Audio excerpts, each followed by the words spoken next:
नमस्कार। ग्राम पंचायत चुनाव में आप सबका बहुत बहुत स्वागत है। आज के इस वीडियो में हम बताएंगे कि यूपी में जो फिर से आरक्षण व्यवस्था लागू होने जा रही है उसमें आपको क्या परिवर्तन देखने को मिलेगा। इसी के बारे में आज आपको मैं पूरी डिटेल बताऊंगा। इसके अलावा आपको इस वीडियो में यह भी जानकारी दी जाएगी कि इस नई तरह की व्यवस्था के अनुसार नए आरक्षण के नियम आ जाने के बाद आप इसकी आपत्ति कब कर सकते हैं, आपत्ति दर्ज करने का डेट क्या होगा और समय क्या होगा और किस दिन फाइनल सूची तैयार होगी मिलेगी आपको इस वीडियो के अंदर। आप इस वीडियो को आखिरी तक जरूर देखिए। उत्तर प्रदेश शासन द्वारा जारी नई व्यवस्था में कम से कम 40 से 50% सीटों पर आरक्षण की व्यवस्था बदल जाएगी। नई व्यवस्था में जो सीटें 2 मार्च को आरक्षित की गई थीं वे कहीं पर अनारक्षित तो कहीं पर आरक्षित हो सकती हैं। क्या है पूरी जानकारी बताएंगे, लेकिन उसके पहले यदि आप इस चैनल पर पहली बार आए हैं तो चैनल को सब्सक्राइब कर लीजिए, घंटी वाली बटन दबा दीजिए ताकि इस तरह की वीडियो का नोटिफिकेशन आपके मोबाइल तक आसानी से पहुंचता रहे और आप ग्राम प्रधान, ग्राम पंचायत सदस्य, बीडीसी, जिला पंचायत सदस्य से रिलेटेड हर एक तरह की खबरों से अपडेट रहें। उत्तर प्रदेश पंचायत चुनाव में आरक्षण के तौर तरीके पर इलाहाबाद हाई कोर्ट के दखल देने के बाद जारी नई आरक्षण नीति से कम 40 से 50% सीटों में आरक्षण की व्यवस्था में बदलाव होने जा रहा है। यहाँ त्रिस्तरीय पंचायत चुनाव का समीकरण भी बदल जाएगा। शासन का निर्देश मिलने के बाद पंचायती राज विभाग नई व्यवस्था के तहत आरक्षण सूची को अंतिम रूप देने में जुटा हुआ है। सभी जनपदों में आरक्षण सूची शनिवार देर शाम तक सार्वजनिक करने की तैयारी चल रही है। शासन की ओर से साल 2015 की आरक्षण नीति में किए गए संशोधन के बाद पंचायत आरक्षण की सूची पिछले 2 मार्च को जारी की गई थी।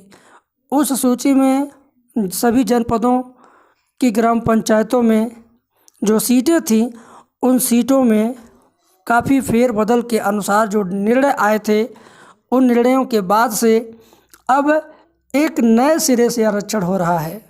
शासन की ओर से बुधवार रात तक जारी की गई नई व्यवस्था में आरक्षित सीटों का आंकड़ा पहले जैसा ही रहेगा, लेकिन कम से कम 40 से 50% सीटों का आरक्षण बदल जाएगा। नई व्यवस्था में जो सीटें 2 मार्च को आरक्षित की गई थीं वे अनारक्षित तो कहीं पर आरक्षित हो सकती हैं। क्या है पूरा मामला आपको बताते हैं।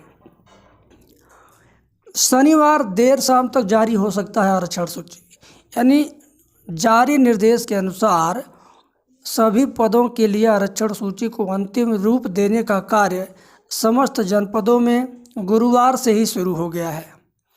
अंतिम आरक्षण सूची का प्रकाशन 20 से 22 मार्च के बीच होगा। इसके बाद 21 से 23 मार्च तक प्रत्याशियों से आपत्तियां ली जाएंगी। 24 से 25 मार्च के बीच आपत्तियों का निस्तारण करने के बाद पंचायती राज विभाग 26 मार्च को शाम तक अंतिम आरक्षण सूची सार्वजनिक कर देगा। अब कहाँ पर ये आरक्षण सूची आपको देखने को मिलेगा। यह आरक्षण सूची आरक्षण नीति के अनुसार ब्लॉक स्तर पर, विकास भवन में, जिलाधिकारी कार्यालय पर चस्पा कर दी जाएगी। वहाँ पर जाकर के आप लोग तत्कालीन रूप से अपने अपने वहाँ की आरक्षण सीट के बारे में तत्कालीन जानकारी प्राप्त कर सकते हैं। इसके अलावा संबंधित अधिकारियों से आप मिल करके उसकी जानकारी प्राप्त कर सकते हैं। पहले से जारी शासनादेश के अनुसार अमेठी में जिला पंचायत अध्यक्ष की सीट महिला के लिए आरक्षित हुई थी, लेकिन बुधवार की देर रात जारी नई व्यवस्था के अनुसार इस पद को अनारक्षित कर दिया गया है। अध्यक्ष पद का अनारक्षित होने से जिले में इस पद के लिए घमासान और बढ़ेगा। सीट अनारक्षित होने से ऐसे नेता भी चुनाव में सक्रिय दिखाई देंगे जो पहले से खामोश रहे। सीट पर आरक्षण की स्थिति तय होने के बाद सभी दल नए सिरे से रणनीति बनाने में जुटे हुए हैं।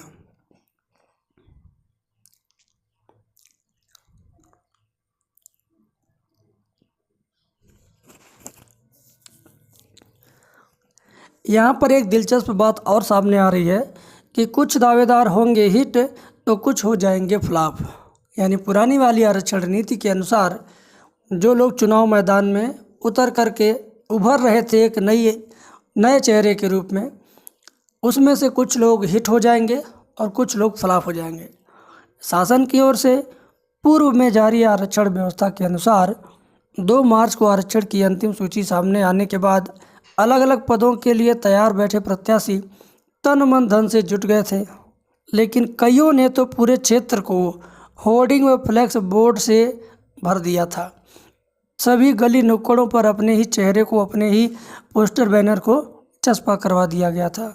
लेकिन नई व्यवस्था में इनमें से अधिकांश सीटों पर तमाम प्रत्याशियों का गूढ़ागणित बिगड़ने का संकेत दिखाई दे रहा है और इस तरह से कुछ प्रत्याशी इस अंदेशे ने दावेदारों की मानसिक परेशानी को बढ़ा दिया है। तो कुछ प्रत्याशी अपने क्षेत्र की सीट आरक्षित मान बैठे हैं और अपनी जगह प्रत्याशियों की खोजबीन में जुट गए हैं। तो यहाँ पर आपको यह जानकारी बताई गई है और यह जानकारी हमने लिया था न्यूज़ 18 की ऑफिशियल वेबसाइट से। अगर आपको इसके बारे में और डिटेल से पढ़ना है तो न्यूज़ 18 हिंदी वेबसाइट पर जा कर के आप अच्छे तरीके से पूरी खबर को पढ़ सकते हैं। Thank you.